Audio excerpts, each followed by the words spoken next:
Okay, the dash is a dimensionless quantity used in heat transfer calculation. तो heat transfer calculation करते हुए किस number का use करते हैं, किस नंबर का यूज करते हैं? Grashof number, Biot number, Stanton number या प्रांटल नंबर? तो इसका नंबर कौन सा है जो हम यूज करते हैं हीट ट्रांसफर कैलकुलेशन में? तो इसका राइट आंसर क्या होगा? राइट आंसर क्या होगा? तो इसका राइट आंसर, जल्दी से, quick, which number is used for heat transfer calculation? तो क्विक राइट आंसर किसका है? कितने स्टूडेंट्स का राइट आंसर है? कितने स्टूडेंट्स का राइट आंसर है जी? तो बच्चे इसका राइट आंसर हमारे पास है, वो होता है बायोट नंबर होता है हमारे पास, बायोट नंबर होता है। बायोट नंबर जो है वो हमारे पास यूज होता है हीट ट्रांसफर कैलकुलेशन में, बायोट नंबर जी। तो सिर्फ मुझे लगता है देवराज जी ने राइट आंसर दिया है, देवराज और सुशवान ने दिया है जी। हिंदी में, प्योर हिंदी में नहीं है बच्चे मेरे पास, प्योर हिंदी में नहीं है क्वेश्चंस, यहाँ पे इंग्लिश में ही है। ओके, नेक्स्ट बताइए जी। मैं 9:30 में डेली क्लास लेता हूं जी। In a shell and tube heat transfer heat exchanger baffles are provided on the shell side too. अब किस लिए होते हैं ये बेफल्स जी? जल्दी से बताइए। Prevent the stagnation of shell, improve heat transfer, provide support for tubes, या ऑल ऑप्शंस आर करेक्ट? तो इसका राइट आंसर जी। तो हमारे पास ये बैफल्स होते कहां पे हैं वो भी आपको पता होना चाहिए, और ये क्यों होते हैं इसका भी पता होना चाहिए।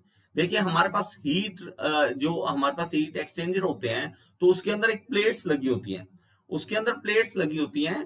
तो उसमें हमारे पास, उसके में मेरे पास हाँ जी, उसमें मेरे पास क्या होता है, बैफल्स लगे होते हैं। तो वो बैफल्स हमारे पास होते हैं, तो वो सब काम करते हैं, स्टैग्नेशन के लिए भी होते हैं, हीट ट्रांसफर को भी इंप्रूव करते हैं, और सपोर्ट भी प्रोवाइड करते हैं जी। Okay okay Devraj ji, good bye, करो क्लास दूसरी करो। Critical thickness of insulation for sphere is given by. तो क्रिटिकल थिकनेस का फॉर्मूला बताइए जी। ये फॉर्मूला सीधा जिसको याद है उसका राइट आंसर होना ही होना है। तो हमारे पास इसका सिर्फ राइट आंसर हमें चाहिए, कि हमारे पास फॉर्मूला पता होना चाहिए हमें, और कुछ नहीं। फॉर्मूला पता है तो हमारा सीधा राइट आंसर आ जाएगा। तो इसका फॉर्मूला क्या होता है जी? जी, तो इसका राइट आंसर हमारे पास जी, सबसे पहले प्रदीप कुमार का है। ओके ओके देवराज जी, करो आप देवराज, कोई प्रॉब्लम नहीं बच्चे। तो इसका राइट आंसर जी प्रदीप कुमार ने सही दिया है। तो ये हमारे पास है 2K/H, 2K/H, ये हमारे पास स्फीयर के लिए क्रिटिकल थिकनेस के लिए इंसुलेशन की, उसके लिए फॉर्मूला होता है। तो 2K/H, where K is thermal conductivity of insulation and H is the convective heat transfer coefficient for on the outer surface। तो आपने इस फॉर्मूले को याद करना है। Which surface will have least emissivity? Least emissivity किसकी होगी? एमिसिविटी, एमिसिविटी जी, गुडमैन सही है आपका जी, गुडमैन आपका भी सही है। Okay okay sir Devraj, okay. तो which surface will have least emissivity? Emissivity word सुनो, एमिशन करना, एमिशन करना, तो वो किसकी लीस्ट होगी? लीस्ट, तो वो हमारे पास बच्चे एमिसिविटी की बात कर रहा है। हमारे पास एब्जॉर्प्टिविटी नहीं, एमिसिविटी। तो एमिसिविटी लीस्ट किसकी होगी? तो हमारे पास एल्यूमिनियम फॉयल की होती है बच्चे, एल्यूमिनियम फॉयल की। क्यों एमिसिविटी? देखो इसकी आप डेफिनेशन और चीजों को समझो। Emissivity is a measure of materials radiation efficiency, and emissivity of one implies that material is 100% efficient in radiating energy। तो हमारे पास कितनी एमिसिविटी है उसके अकॉर्डिंग तो लीस्ट इसकी होगी। ओके जी, ये किस लिए यूज करते हैं बच्चे? ये तो आपको सबको राइट आंसर होना ही चाहिए, ये राइट आंसर सबका होना चाहिए, क्योंकि ये सीधा सीधा बता रखा है इसमें। ठीक है, क्या होता है इन रेडवुड विस्कोमीटर? क्या होता है रेडवुड विस्कोमीटर और क्यों यूज करते हैं? ओके जी, absolute value of viscosity determined, part of head of fluid is utilized in overcoming friction, fluid discharge through orifice with negligible velocity, या comparison of viscosity is done. तो इसका right answer Gagandeep ji D बोल रहे हैं, और बाकी क्या बोल रहे हैं जी? फिफ्थ का ए बोल रहे हैं प्रदीप, आशीष। तो इनमें क्लैश हो गया आपस में। तो हमारे पास क्या करते हैं, हम क्या करते हैं, absolute value of viscosity determine करते हैं। तो ये ना हमारे पास कुछ इस तरह का होता है, ये यहाँ पे है, ये होता है हमारे पास रेडवुड विस्कोमीटर इसको बोलते हैं। ये अवेलेबल है, आप नेट पे देखो तो इसकी वैल्यू भी आपको मिल जाएगी, तो आपको अवेलेबल होता है। तो ये जो होता है हमारे पास रेडवुड विस्कोमीटर, ये हमारे पास एब्सोल्यूट विस्कोसिटी को मेजर करने के लिए होता है। ओके, तो एब्सोल्यूट विस्कोसिटी को। आगे चलो जी, रोटामीटर इज अ डिवाइस, तो ये भी मुझे लगता है सबको आना चाहिए। तो पीछे वाला यार कईयों का गलत हो गया, तो ऐसा नहीं होना चाहिए। जो क्वेश्चन आपको इजी है वो तो 100% सही होना चाहिए सबका। ओके, तो इसका बताइए जी, रोटामीटर किस लिए होता है? रोटामीटर, और यहाँ पे मैं जो अलग नए आए हैं तो वो देख लें। आपने राइट आंसर जो भी देना है, आंसर देना, वो 6 point A, 6 point B, 6 point C, तो वो बताना है आपने। सर मैंने आप फ्लूइड मैकेनिक्स लेक्चर एक भी नहीं दिए बच्चे। अभिषेक सिंह, मैंने 100 कुछ वीडियो बनाई हुई है फ्लूइड मैकेनिक्स की, 100 कुछ वीडियोस है, तो वहां पे एक बार देख लेना, ठीक है। तो इसका right answer D G, right answer D होता है। फ्लो ऑफ फ्लूइड्स देखने की रोटामीटर का यूज करते हैं। तो यहाँ पे मेरे पास देखो, रोटामीटर जो है वो कुछ इस तरह का होता है। तो इसमें ये फ्लोटिंग वॉल्व होता है, उसके कारण हम क्या करते हैं, उसका फ्लो मेजर करते हैं, किसी चीज का फ्लो मेजर करते हैं रोटामीटर की हेल्प से। जी सही है। आगे देखिए, a piezometer can not be used for measurement, pressure measurement in pipes when, कब मेजर नहीं कर सकती, क्या कारण है और किस कंडीशन में हम नहीं कर सकते? पीजोमीटर में हम प्रेशर मेजरमेंट नहीं कर सकते पाइप में, कब नहीं कर सकते? Pressure difference is low, velocity is high, fluid in the pipe is gas, या फ्लूइड इज हाईली विस्कस। तो कौन सा होगा इसका? 7 पॉइंट आपने राइट आंसर बोलना है, तो 7 पॉइंट कुछ बोलना है यार। वाइब्रेशन मेरे हाथ बंधे हुए हैं, गुडमैन, मेरे हाथ बंधे हुए हैं वाइब्रेशन में, ठीक है। मेरी सारी जिंदगी के लिए मेरा ये परेशानी रहेगी कि वाइब्रेशन मैं नहीं करवा पाऊंगा। मैं साफ एक सीएनसी, एक वाइब्रेशन, ये मैं नहीं करवा पाऊंगा, तो थोड़ा सा मुश्किल है, ठीक है। तो ये सही है। गगनदीप आप फिर से गलत हो गया बच्चे। वेलोसिटी इज हाई, ये आप कौन लिख रहे हैं? बी, मैं माग्रे आपका गलत है। तो ये सी होता है। देखिए, हमारे पास गैस जब हो, गैस हो जो हमारे पाइप्स में, तो हम नहीं मेजर कर सकते। कैसे है? ये हमारे पास मान लो पीजोमीटर है, ये एक साइड ना ओपन होता है, यहाँ से ओपन है। अगर हम इसमें गैस यूज करेंगे ना, गैस का प्रेशर मेजर करेंगे, तो गैस यहाँ से लीव कर जाती है, यहाँ से निकल जाती है। तो इसलिए हम गैस वाले केस में हम इसका प्रेशर मेजर नहीं कर सकेंगे। ओके, नेक्स्ट देखें, hot wire anemometer is used for measurement of. तो ये भी इजी वाला क्वेश्चन जो आज मैं लेके आऊं स्पेशल आपके लिए। तो कुछ ऐसे क्वेश्चन जल्दी जल्दी में गलत कर देते हैं कई स्टूडेंट्स, तो आप देखें अपना गलत ना करें। ओके, और थोड़ा सा एनर्जी के साथ पढ़ना स्टार्ट करो बच्चे, थोड़ा सा एनर्जी के साथ पढ़ना स्टार्ट करो, बहुत अभी करना है हमें। तो और यार ये वीडियो आगे कर लिया करो, अगर किसी का पीछे हो ना वीडियो तो आगे कर लिया करो। ओके, तो हमारे पास ये हॉट वायर एनीमोमीटर किसके लिए होता है?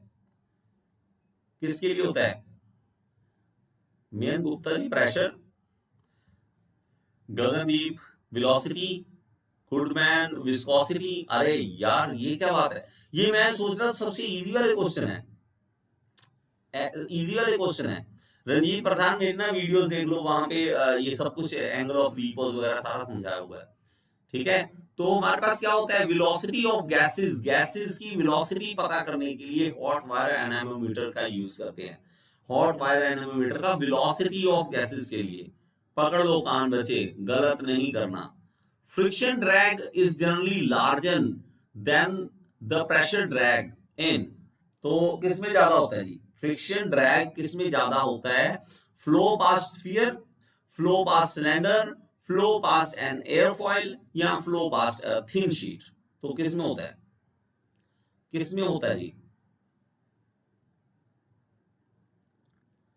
किस में होता है जल्दी से। फ्रिक्शन ड्रैग ज्यादा होता है प्रेशर ड्रैग से, फ्रिक्शन ड्रैग ज्यादा होता है प्रेशर ड्रैग से। किस केस में ज्यादा होता है, तो ये ड्रैग वर्ड जो है ना, इसके बारे में थोड़ा पढ़ लो। ड्रैग क्या है कि जैसे मान लो आप बाइक चलाते हो ना, तो बाइक चलाते हुए आपके ऊपर हवा जो पड़ती है, हवा आपको पीछे की ओर धकेलती है, वो ड्रैग होती है, ड्रैग वर्ड होता है।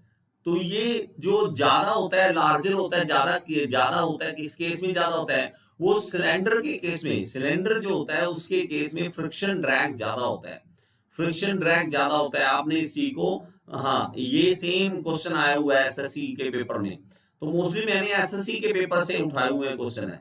Okay, viscosity is general the most important property in, viscosity जो है वो सबसे इंपॉर्टेंट प्रॉपर्टी बन जाती है किसमें, travel of bullet through air, water jet issuing from fire air, या फॉर्मेशन ऑफ सोप बबल, या flow of castor oil through a tube. तो किसके केस में हमारे पास विस्कोसिटी सबसे मेन बन जाती है, सबसे मेन बन जाती है। तो ये थोड़ा सा राइट आंसर इसका जल्दी बताएं, विस्कोसिटी किस केस में सबसे इंपॉर्टेंट बन जाती है जी, बताइए।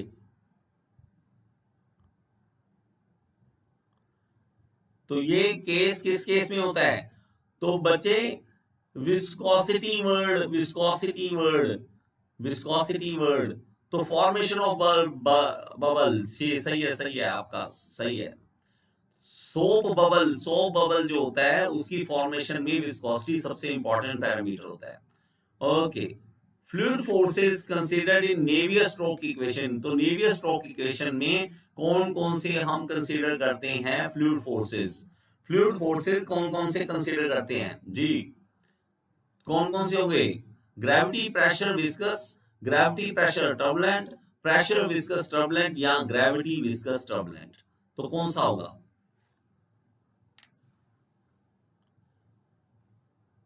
Sir oil India mechanic diesel return के लिए क्वेश्चंस बताइए। अरे ऐसे नहीं होता बच्चे, स्पेशल कभी भी किसी केस में कोई नहीं बता सकता कैसा क्या होता है। तो इसका राइट आंसर जी सही है, ए ग्रेविटी प्रेशर और विस्कोसिटी, ये तीनों चीजें हम केस लेते हैं नेवियर स्ट्रोक इक्वेशन में, ग्रेविटी प्रेशर और विस्कोसिटी तीनों लेते हैं हम। नेक्स्ट देखिए, most suitable bearing for carrying very heavy loads with slow speed, heavy load हो स्लो स्पीड हो उसके लिए कौन से बेयरिंग अच्छे हैं, hydrodynamic bearing, ball bearing, roller bearing, या हाइड्रोस्टैटिक बेयरिंग। तो कौन से बेयरिंग अच्छे हैं, लेकिन हैवी लोड है और स्लो स्पीड है, ये याद रखना, स्लो स्पीड है और हैवी लोड है, तो उसके लिए कौन से अच्छे रहेंगे, 12 का, 12 का जी, हैवी लोड, हैवी लोड के लिए और स्लो स्पीड के लिए। तो यहां नहीं बच्चे, नहीं नहीं नहीं, मयंक गुप्ता जी शाबाश। तो सिर्फ हाइड्रोस्टैटिक बेयरिंग होता है जो स्लो स्पीड पे और बहुत ज्यादा हैवी लोड पे काम करना हो, तब हाइड्रोस्टैटिक बेयरिंग का हम यूज करते हैं, हाइड्रोस्टैटिक बेयरिंग का यूज करते हैं। तो hydrostatic bearing are externally pressurized fluid bearing, तो एक्सटर्नली हम प्रेशर लगाते हैं और बेयरिंग में ऑयल डालते हैं, where the fluid is usually oil, water or air and pressurization is done by the pump, तो पंप के थ्रू करते हैं हम। नेक्स्ट बताइए जी, a solid shaft can resist a bending moment of 3 kN and twisting moment 4 kN together, then the maximum torque that can be applied is, तो ये बता दीजिए। तो अगर कोई सॉलिड शाफ्ट है और उसमें बैंडिंग मोमेंट हमारे पास 3 kN का है और ट्विस्टिंग मोमेंट हमारे पास 4 kN का है, तो वो मिलके मैक्सिमम टॉर्क कितनी अप्लाई कर सकते हैं, मैक्सिमम टॉर्क जी, जिनको फॉर्मूला याद है उनका तो 1 मिनट में हो जाएगा, 1 मिनट में हो जाएगा, जिनका फॉर्मूला, जिनको फॉर्मूला याद है, जिनको फॉर्मूला नहीं याद उनका नहीं हो सकता। ठीक है, तो फॉर्मूला क्या होता है, फॉर्मूला क्या होता है, तो फॉर्मूला हमारे पास होता है कि √T² + m², एम स्क्वायर। तो हमारे पास देखिए ये कितना दिया हुआ है, ये दोनों वैल्यू दी हुई है ना, ये 4 और 3, तो 4 और 3 देखिए जितना भी यहाँ पे 3 है तो देख लेना, 3 का स्क्वायर 4 का स्क्वायर, 9 प्लस 16 तो 25, तो 5 इज द राइट आंसर। तो 5 इज द राइट आंसर। तो 5 किस में है, ये रहा, तो D is the right answer. तो डी हमारे पास राइट आंसर होगा। Under torsion brittle material generally fails. तो टॉर्जन में ब्रिटल मटेरियल किस तरह से फेल होते हैं?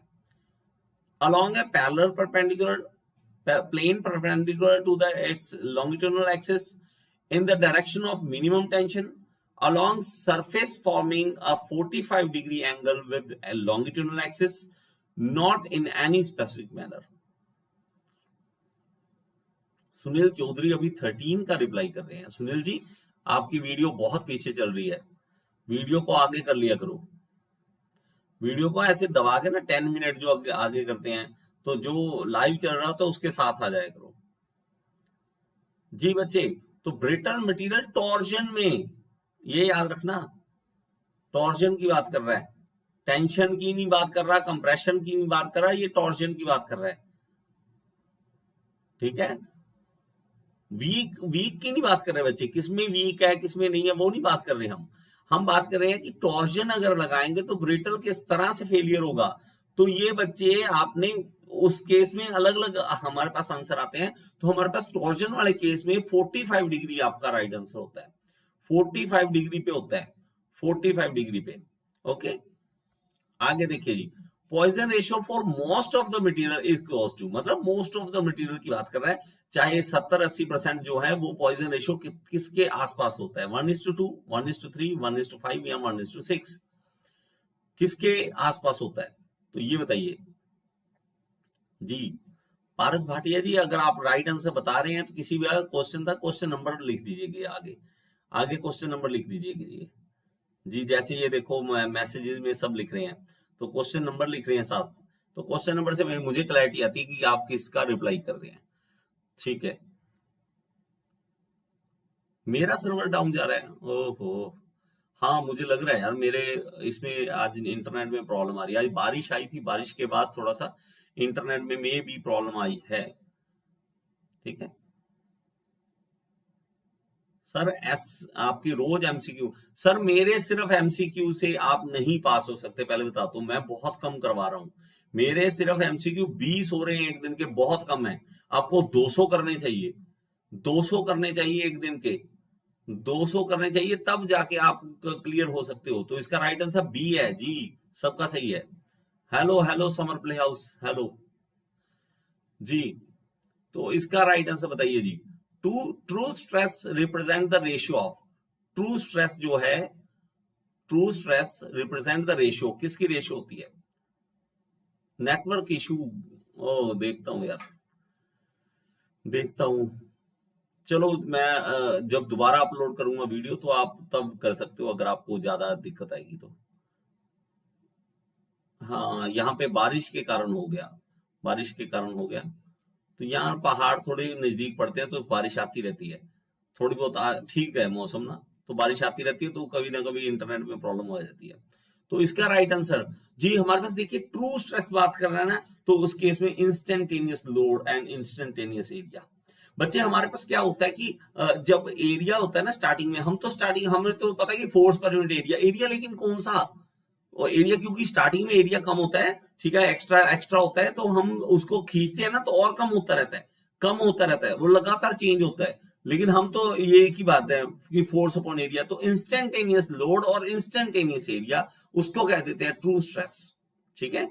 आगे देखिए जी, the strength of properly welded joint as compared to base metal would be, तो स्ट्रेंथ किसकी ज्यादा होगी? हमने मतलब हमारे पास एक मेटल पे है मेरे पास पहले, उसकी स्ट्रेंथ ज्यादा है, या मैंने उसी मेटल को दो पीस को जोड़ने के बाद वेल्डेड ज्वाइंट बना दिया तो उसकी ज्यादा होगी? किसकी ज्यादा होगी, वेल्डेड ज्वाइंट की या बेस मेटल की? तो हमारे पास ये इसका पूछा हुआ है, strength of properly welded joint as compared to base metal। तो इसका जी, तो ये इसका right answer visually not clear. आज इंटरनेट की वजह से ऐसा होगा। तो बच्चे हमारे पास इसका राइट आंसर है प्रदीप कुमार, आपने गलत कर दिया। पकड़ लो कान और मोर। देखिए बच्चे, हमारे पास वेल्डेड जॉइंट जो होते हैं वो ज्यादा स्ट्रॉन्ग बन जाते हैं। क्यों? क्योंकि वो अलॉय फॉर्मेशन कर देते हैं, वो अलॉय फॉर्मेशन कर देते हैं। ठीक है, तो डेविल एक्चुअली इस बच्चे मैं इतना नहीं करवा पाता, इतना करवा रहा हूं मेरी तरफ से, इतना बहुत है। ठीक है, बहुत है यार, नेट पे बहुत अच्छे अच्छे टीचर हैं, अन अकेडमी के अच्छे अच्छे टीचर हैं, बहुत ही ज्यादा अच्छे अच्छे टीचर हैं। तो आप एक बार उनके देखो वीडियोस, आपको बहुत अच्छा लगेगा। सर मैं तो आपको ऑल द बेस्ट कह सकता हूं, आपका इंटरव्यू है। Hot tear refers to, hot tear क्या होता है? हॉट टीयर, गरम आंसू, क्या नाम है यार। देख, हम अगर हिंदी में बोले ना, अरे यार उसमें गरम आंसू की प्रॉब्लम आ रही है, अरे यार उसमें गरम आंसू ये है, तो कैसा लगता है? इंग्लिश में बोलते हैं hot tears. Oh my God, पता नहीं क्या लगता है, पता नहीं क्या चीज है। ठीक है, हमारे पास ठगा जा रहा है हमें बार बार, तो इंग्लिश बोल बोल के, तो यहाँ इंग्लिश बोली जा रही है। तो ये कास्टिंग डिफेक्ट है जी, कास्टिंग डिफेक्ट है, सही है, कास्टिंग डिफेक्ट होता है ये। नेक्स्ट देखिए, slick in foundry shop is use to. Slick, slick किस लिए होता है? I am offline student sir.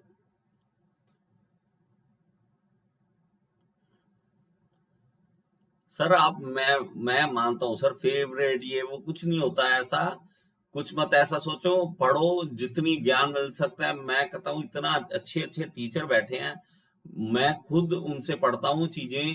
देखिए कभी भी नॉलेज का अंत नहीं है। ठीक है, कॉलेज नॉलेज का कभी कोई अंत नहीं है। दुनिया में बहुत सारे टीचर हैं, बहुत है पढ़ने को, जिंदगी में मजा आएगा आपको भी, पढ़ो उनसे, बहुत सारे ऐसे टीचर हैं जी। आप बताइए थोड़ा सा। स्लिक, स्लिक हमारे पास A is the right answer. Repair करने के लिए और कॉर्नर बनाने के लिए हम क्या करते हैं? स्लिक। तो हमारे पास देखो ये रहा, ये इस तरह का, तो छोटे चम्मच से होते हैं। तो जिन्होंने फाउंड्री शॉप में किया हुआ ये काम उनको तो पता होता है, जिन्होंने नहीं किया उनके लिए थोड़ा मुश्किल हो जाता है। Okay, coining, coining is the operation of coining. Coining बताइए जी, क्वाइनिंग, क्वाइनिंग।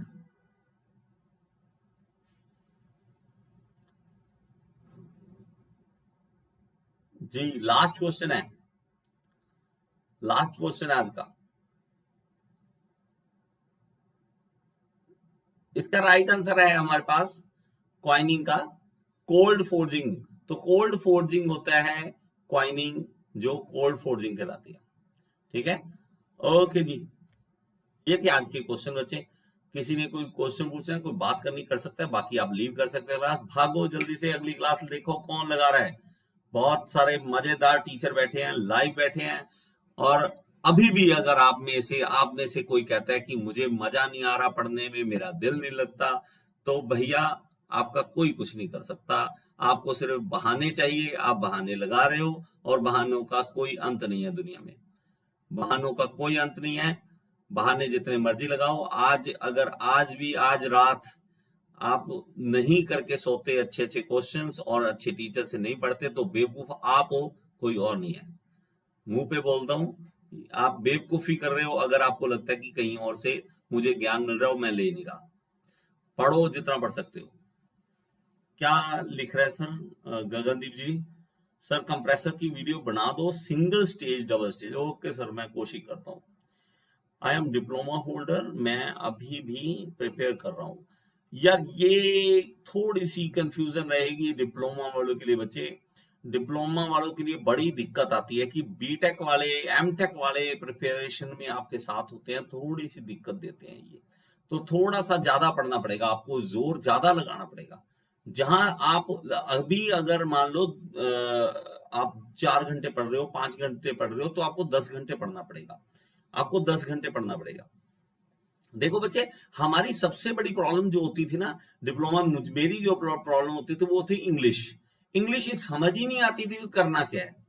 ठीक है, तो वो हाँ, तो वो प्रॉब्लम वो होती थी। तो अगर आप डिप्लोमा के स्टूडेंट हैं तो पढ़ना ज्यादा स्टार्ट करो। सर वेबसाइट में कुछ सेक्शन में मैं गगन आप मेरी हेल्प कर दो यार, गगन आप मेरी हेल्प कर दो, जहां जो भी आपको स्पेलिंग मिस्टेक भी दिखती है आप मुझे वहीं उसी पोस्ट में नीचे कमेंट कर दो। बस आपने स्पेलिंग मिस्टेक आपको लगती है कहीं भी लगती है, गगन आप मेरे लिए थोड़ी सी हेल्प कर दो। एक्चुअली मुझे मेरा काम है ये, मैंने चेकिंग करनी होती है उनकी जो टाइपिंग करने वाले हैं।